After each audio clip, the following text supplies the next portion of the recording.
Baik, Assalamualaikum warahmatullahi wabarakatuh.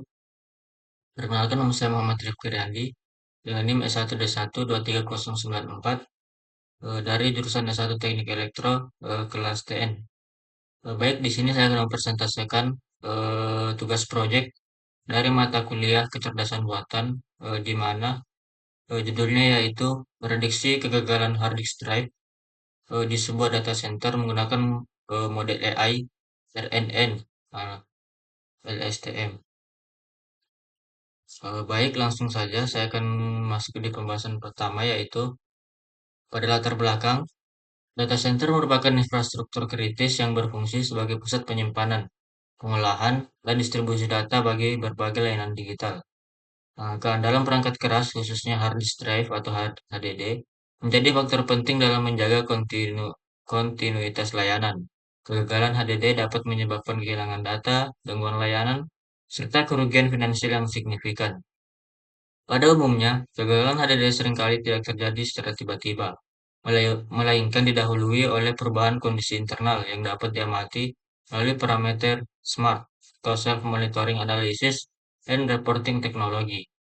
Nah, oleh karena itu diperlukan suatu metode yang mampu menganalisis pola data historis SMART untuk memprediksi potensi kegagalan HDD secara dini. Nah, perkembangan kecerdasan buatan atau Acquired Intelligence, khususnya deep learning, memungkinkan analisis data time series secara efektif. Salah satu model yang sangat sesuai untuk data berurutan adalah Recurrent Neural Network (RNN), terutama pada arsitektur Long Short Term Memory atau LSTM. Model ini mampu mempelajari pola jangka panjang dari data historis sehingga dapat digunakan untuk memprediksi kegagalan HDD di lingkungan data center. Baik, di sini ada rumusan masalah. Berdasarkan latar belakang tersebut, rumusan masalah dapat dalam penelitian ini adalah yang pertama yaitu bagaimana memanfaatkan data smart HDD untuk memprediksi kegagalan di data center. Kemudian yang kedua yaitu bagaimana penerapan model AI berbasis RNN dalam memprediksi kegagalan HDD. Yang ketiga yaitu seberapa baik kinerja model RNN dalam mendeteksi kegagalan HDD tersebut. Baik, di sini ada tujuan penelitiannya, di mana yang pertama yaitu membangun model AI berbasis RNN LSTM untuk memprediksi kegagalan HDD. Yang kedua, mengurangi risiko downtime dan kehilangan data pada data center. Terus yang ketiga, memberikan peringatan dini kepada pengelola data center untuk melakukan tindakan preventif. Selanjutnya itu meningkatkan efisiensi pemeliharaan perangkat penyimpanan. Nah, di sini ada manfaat penelitian, yaitu yang pertama membantu pengelola data center dalam pengambilan keputusan pemeliharaan HDD. Selanjutnya itu mengurangi biaya perbaikan akibat kegagalan HDD yang tidak terduga. Nah, terus yang ketiga itu menjadi referensi penerapan AI dan deep learning pada bidang manajemen infrastruktur TI. Nah, yang untuk landasan teorinya yang pertama itu hard disk drive. HDD sendiri adalah perangkat penyimpanan data magnetik yang digunakan secara luas di data center. HDD dilengkapi dengan sistem smart yang merekam berbagai parameter kesehatan disk, seperti jumlah error baca, suhu, dan waktu operasi. Nah, yang kedua yaitu ada SMART, atau Self Monitoring Analysis and Reporting Technology. Nah, SMART merupakan teknologi pemantauan kondisi HDD yang menyediakan atribut-atribut kesehatan disk. Nilai SMART digunakan sebagai indikator dini untuk mendeteksi potensi kegagalan HDD. Nah, yang ketiga ada Recurrent Neural Network atau RNN. Nah, RNN adalah jenis jaringan saraf tiruan yang dirancang untuk memproses data berurutan atau sequence. RN sendiri memiliki kemampuan menyimpan informasi dari waktu sebelumnya, sehingga cocok untuk data time series. Selanjutnya ada Long Short Term Memory atau LSTM. LSTM adalah pengembangan dari RNN yang mampu mengatasi masalah vanishing gradient. LSTM memiliki mekanisme get, input forget, dan output get yang memungkinkan model mengingat atau melupakan informasi tertentu dalam jangka panjang. Nah, di sini ada metodologi penelitiannya. Datasheet yang digunakan berasal dari data Smart HDD yang mencangkup atribut Smart dan label kegagalan failure. Kolom penting pada datasheet antara lain data, serial number, value, 0 sama dengan normal, 1 sama dengan gagal, atribut Smart normalized, dan raw. Nah, sumber datanya sendiri dari Black Black Backblaze Cloud Store, yang di mana data Q1 yang 2016, yang mana yang 2016-01, 2016-02, dan 2016-03. Nah, selanjutnya ada metodologi penelitian. Tahap penelitiannya itu yang pertama, membuat dan membersihkan data HDD. Terus yang kedua, normalisasi fitur. Terus yang ketiga, pembagian data training dan testing. Keempat, pembagian model STM. Dan kelima, pelatihan model. Dan terakhir yaitu evaluasi performa model. Nah, di sini ada implementasi sistem. Untuk implementasi sistem, saya akan coba langsung running saja di Google Colab supaya lebih jelas.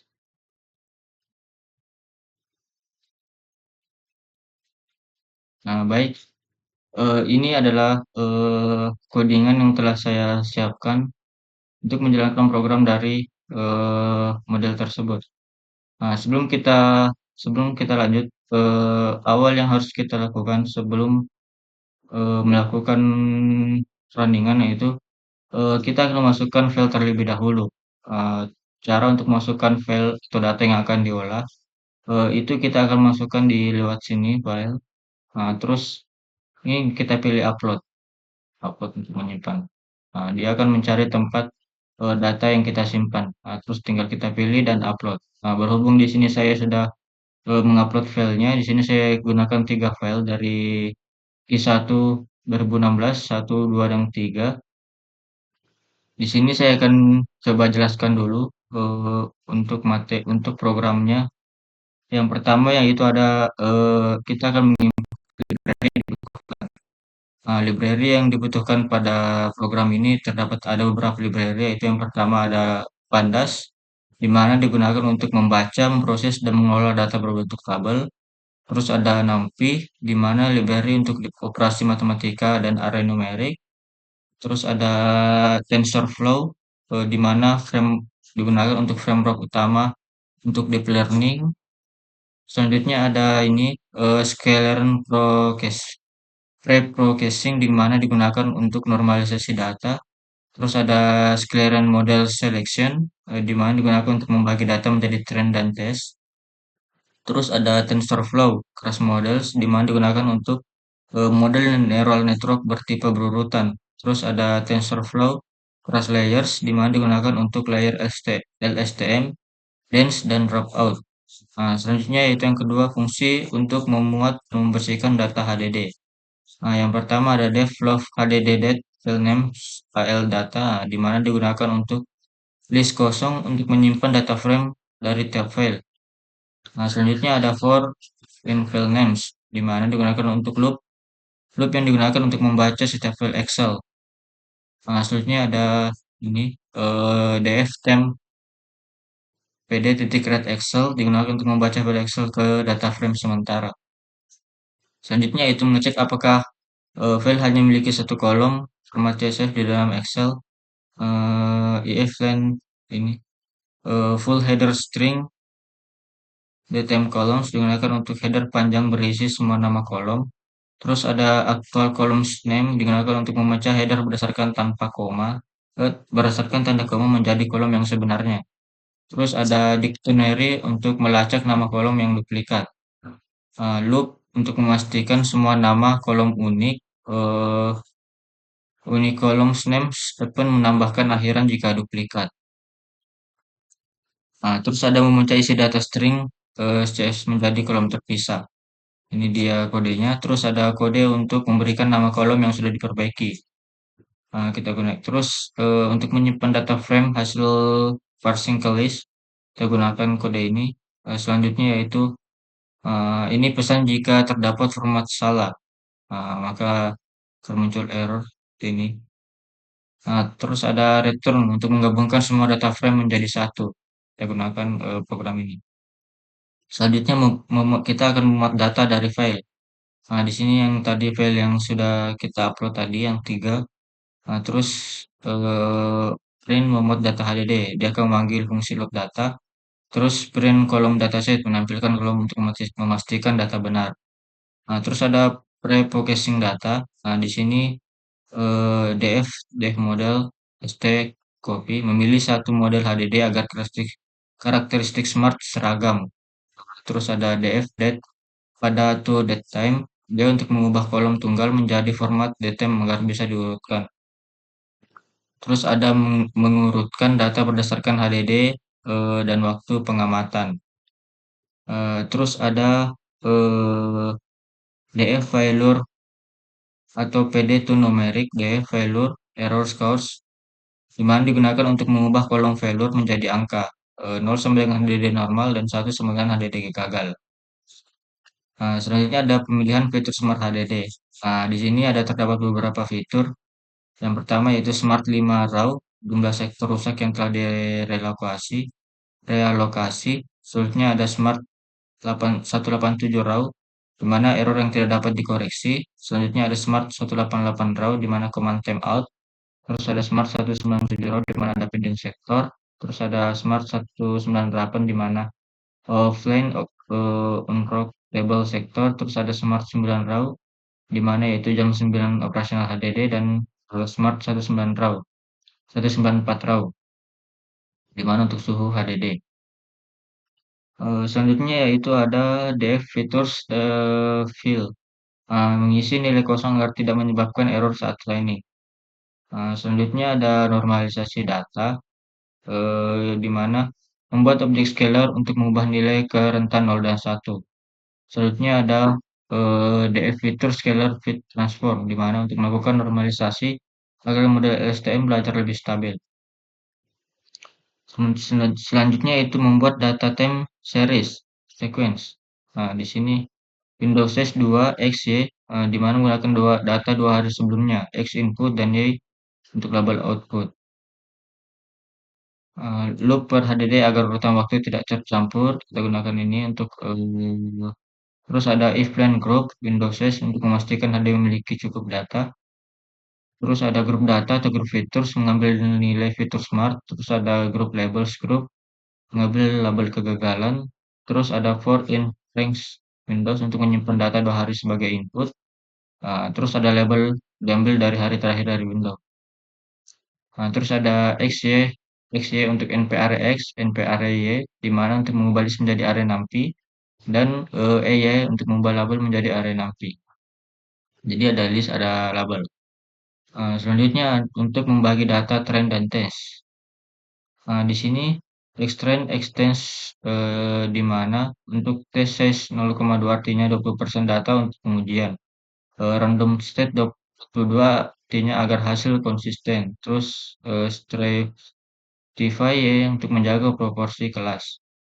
Selanjutnya menangani data tidak seimbang. Di sini ada kode untuk menghitung jumlah data normal dan gagal. Terus ada bobot HDD normal. Terus ada bobot yang lebih besar untuk HDD gagal. Selanjutnya itu membangun model LSTM.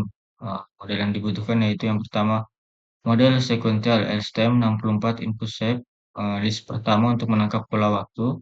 Terus ada dropout 0,2 untuk mengurangi risiko overfitting. Terus ada LSTM 32, LSTM kedua untuk pendalaman pola. Terus ada dropout 02. Terus ada dense untuk layer dense, untuk klasifikasi. Terus ada dense 1 activation sigmoid untuk output probabilitas gagal 0/1. Selanjutnya ada kompilasi model, di mana model compile untuk optimizer adaptif dan efisien. Terus ada loss binary cross entropy untuk loss dan untuk klasifikasi 2 kelas. Selanjutnya ada matrix akurasi TF cross matrix recall, terus digunakan untuk akurasi untuk performa umum, fokus deteksi HDD gagal. Di sini selanjutnya ada training model, di mana program yang digunakan yaitu ada epoch, yaitu jumlah pengulangan training. Terus ada batch size 64, jumlah data per batch. Terus ada validation split 0,1 ada data validasi dan class wake untuk bobot kelas. Selanjutnya ada evaluasi model. Di sini dia akan menghasilkan akurasi prediksi keseluruhan untuk akurasi dan kemampuan mendeteksi HDD gagal. Baik, langsung saja di sini saya akan mencoba untuk merunning programnya, di mana kita akan melihat hasilnya. Eh, dari latihan modelnya. Baik, di sini Python sementara mengeksekusi programnya. Kita tunggu dulu.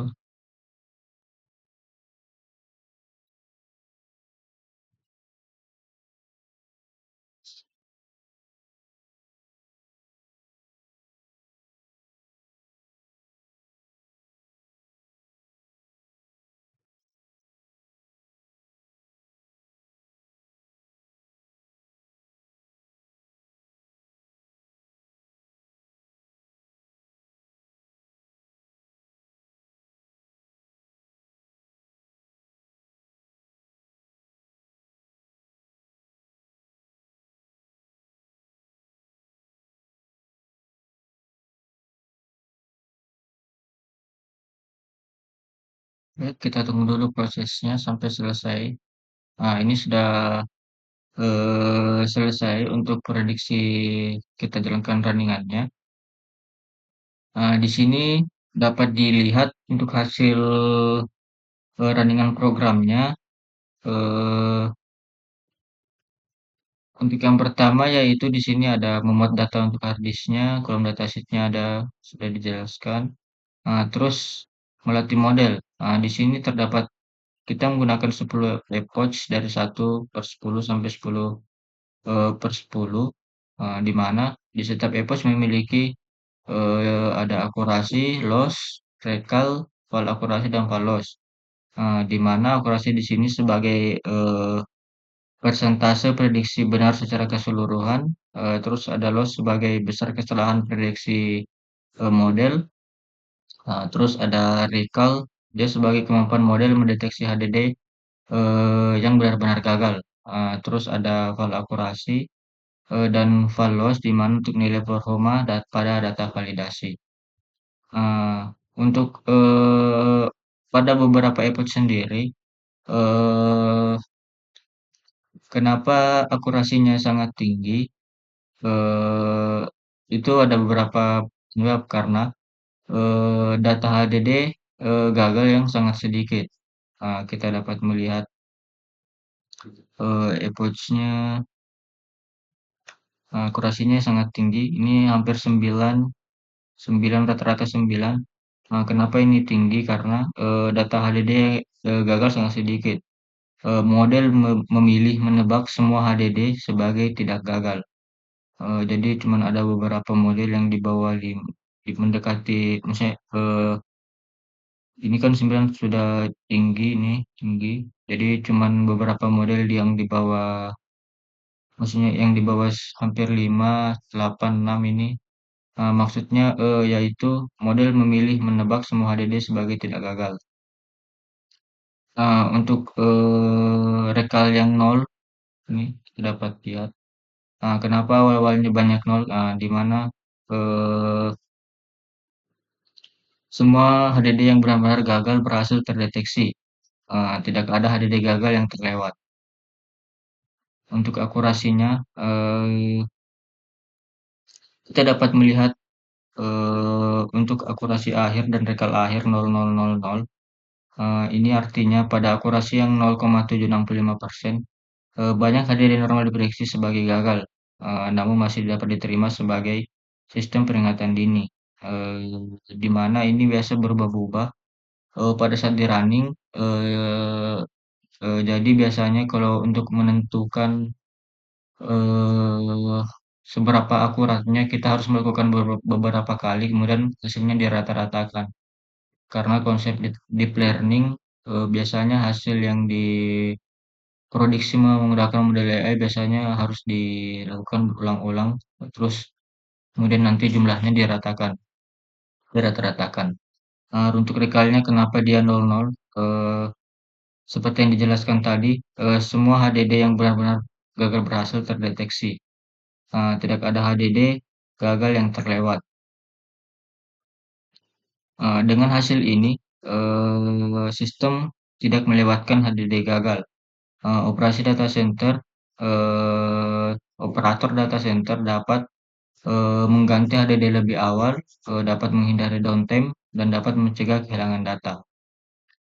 Baik dari hasilnya ini dapat kita Menarik kesimpulannya yaitu model RNN berbasis LSTM ini mampu mempelajari pola historis, data Smart HDD, dan memberikan kemampuan deteksi kegagalan yang sangat baik.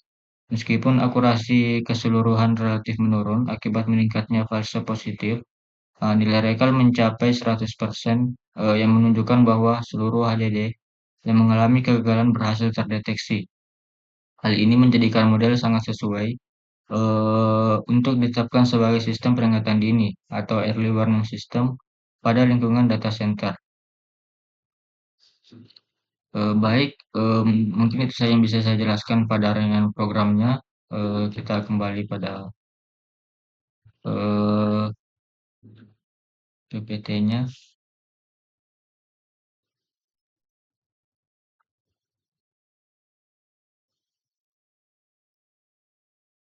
Nah, ini hasil-hasil dan pembahasannya. Output training model selama proses training, model menunjukkan nilai akurasi yang sangat tinggi, namun rekal pada beberapa epoch bernilai nol. Hal ini disebabkan oleh ketidakseimbangan data, di mana jumlah HDD normal jauh lebih banyak dibandingkan HDD yang gagal. Hasil evaluasi model menunjukkan akhirnya, di sini pada set running sebelumnya itu hasilnya 0,999 dan rekalnya 0,0. Terdapat perbedaan pada akurasinya, yang di mana yaitu yang kita lihat, di sini dia hasilnya 0,7065, sedangkan hasil runningan saya sebelumnya itu 0,99. Ini artinya pada konsep deep learning, itu harus dilakukan secara berulang-ulang, maksudnya secara berkali-kali, agar dapat nanti hasilnya kita rata-ratakan untuk mendapatkan nilai yang lebih akurat. Terus kita lanjut pada penjelasan output. Nilai rekal sebesar 000 ya menunjukkan bahwa seluruh HDD yang benar-benar mengalami kegagalan berhasil terdeteksi oleh model. Namun, akurasi yang relatif rendah menunjukkan bahwa model juga memprediksi beberapa HDD normal sebagai gagal atau false positif. Dalam konteks data center, kondisi ini dapat diterima karena lebih baik memberikan peringatan dini daripada melewatkan kegagalan HDD. Untuk kesimpulannya sendiri, berdasarkan hasil penelitian dapat disimpulkan bahwa model RNN dapat dengan arsitektur LSTM ini mampu mendeteksi kegagalan HDD dengan sangat baik, ditunjukkan oleh nilai rekal 100%, meskipun akurasi keseluruhan belum optimal. Model ini sangat sesuai untuk sistem peringatan dini di lingkungan data center. Untuk daftar pustakanya, di sini ada blacklist untuk data untuk sumber data, terus ada Goodfellow sebagai untuk deep learning materi, terus ada dan seterusnya. Baik, mungkin itu saja persentase dari saya. Mohon mohon kurang dan lebihnya mohon dimaafkan. Saya akhiri dengan ucapan Assalamualaikum warahmatullahi wabarakatuh.